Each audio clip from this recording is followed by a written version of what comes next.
Bedtime for Frances by Russell Hoban. Pictures by Garth Williams.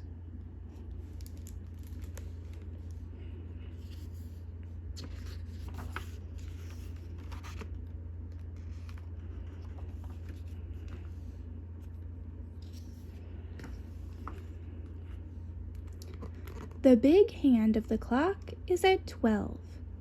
The little hand is at 7. It is 7 o'clock.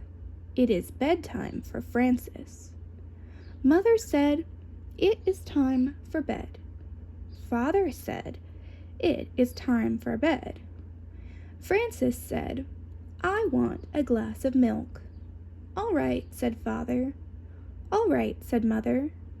"You may have a glass of milk." Frances drank the milk.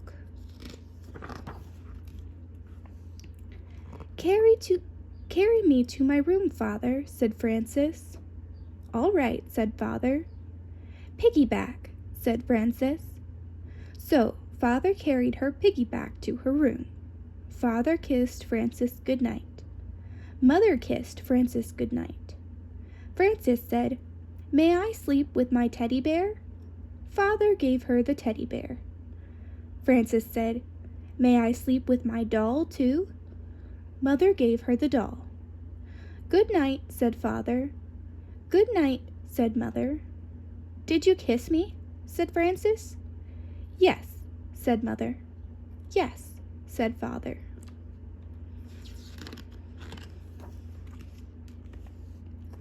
"Kiss me again," said Frances. Father kissed her again. Mother kissed her again. They closed the door. "May I have my door open?" said Frances. Father opened the door. "Good night," said Mother. "Good night," said Father. "Good night," said Frances. Frances could not sleep.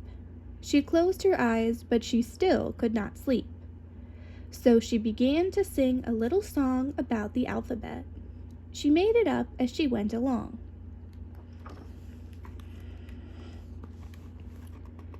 A is for apple pie, B is for bear, C is for crocodile combing his hair, D is for dumplings. Frances kept singing through E, F, G, H, I, J, K, L, M, N, O, P, Q, and R, and she had no trouble until she got near the end of the alphabet. S is for sailboat, T is for tiger, U is for underwear down in the dryer. Frances stopped because dryer did not sound like tiger. She started to think about tigers. She thought about big tigers and little tigers, baby tigers and mother and father tigers, sister tigers and brother tigers, aunt tigers and uncle tigers.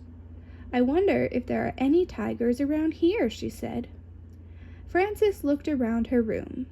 She thought maybe she could see a tiger in the corner. She was not afraid, but she wanted to be sure. So she looked again. She was sure she could see a tiger. She went to tell Mother and Father. "There is a tiger in my room," said Frances. "Did he bite you?" said Father. "No," said Frances. "Did he scratch you?" said Mother. "No," said Frances. "Then he is a friendly tiger," said Father. "He will not hurt you. Go back to sleep." "Do I have to?" said Frances. "Yes," said Father. "Yes," said Mother.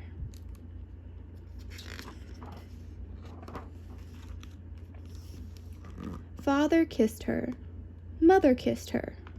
Frances went back to bed and finished her song on the way. She closed her eyes again. She still could not sleep. Frances opened her eyes and looked around. She saw something big and dark. Giants are big and dark, she thought. Maybe that is a giant. I think it is a giant. I think that giant wants to get me. She went into the living room.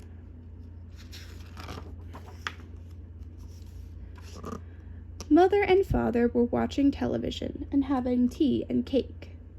Frances said, "There is a giant in my room. May I watch television?" "No," said Mother. "No," said Father. Frances said, "The giant wants to get me. May I have some cake?" Father gave Frances a piece of cake. Father said, "How do you know he wants to get you?" Frances said, "Isn't that what giants do?" Father said, "Not always. Why don't you ask him what he wants?" Frances went back to her room. She went right over to the giant. She said, "What do you want, giant?" She took a good look at him. There was no giant. It was just the chair and her bathrobe. So she went to bed again. Frances was not very tired and did not close her eyes. She looked up at the ceiling. There was a crack in the ceiling, and she thought about it. Maybe something will come out of that crack, she thought. Maybe bugs or spiders. Maybe something with a lot of skinny legs in the dark.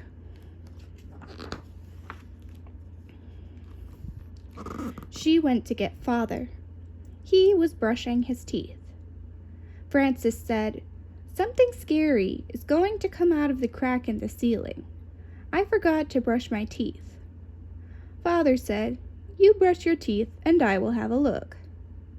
Frances brushed her teeth. Father came back and said, "Nothing could come out of such a little crack. But if you are worried about it, get somebody to help you watch. You can take turns."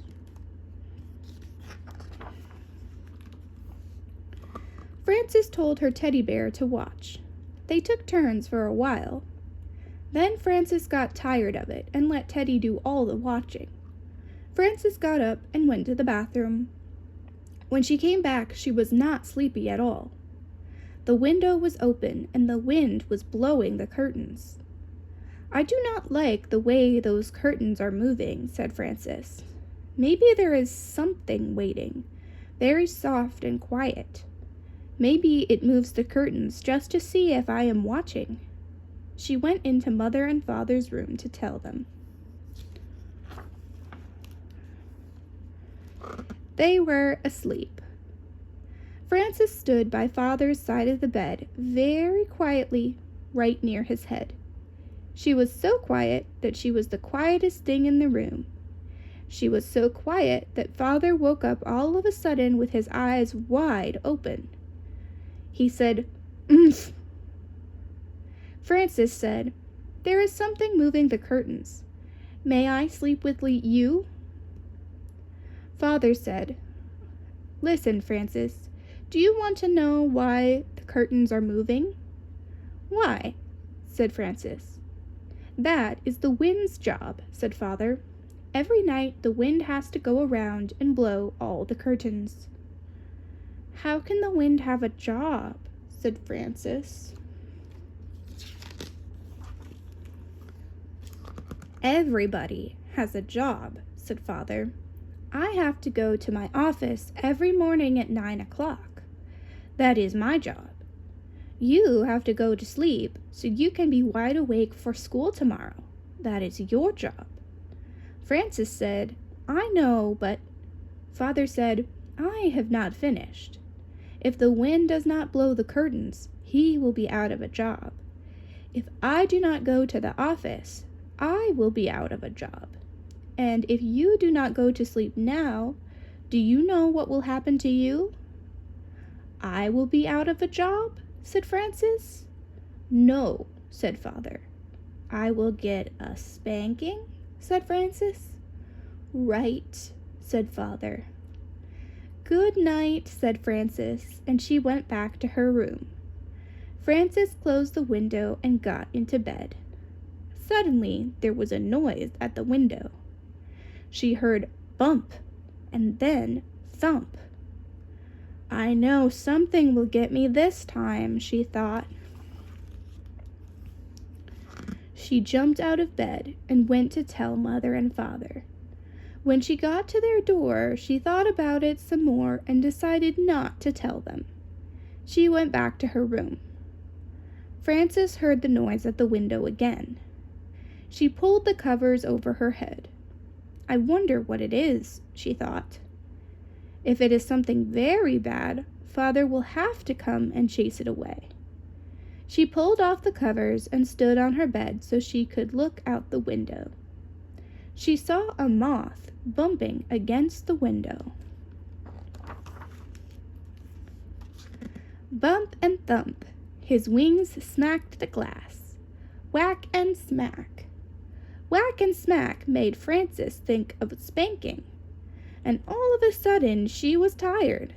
She lay down and closed her eyes so she could think better. She thought, there were so many giants and tigers and scary and exciting things before that I am pretty tired now. That is just a moth, and he is only doing his job, the same as the wind. His job is bumping and thumping, and my job is to sleep. So she went to sleep and did not get out of bed again until Mother called her for breakfast.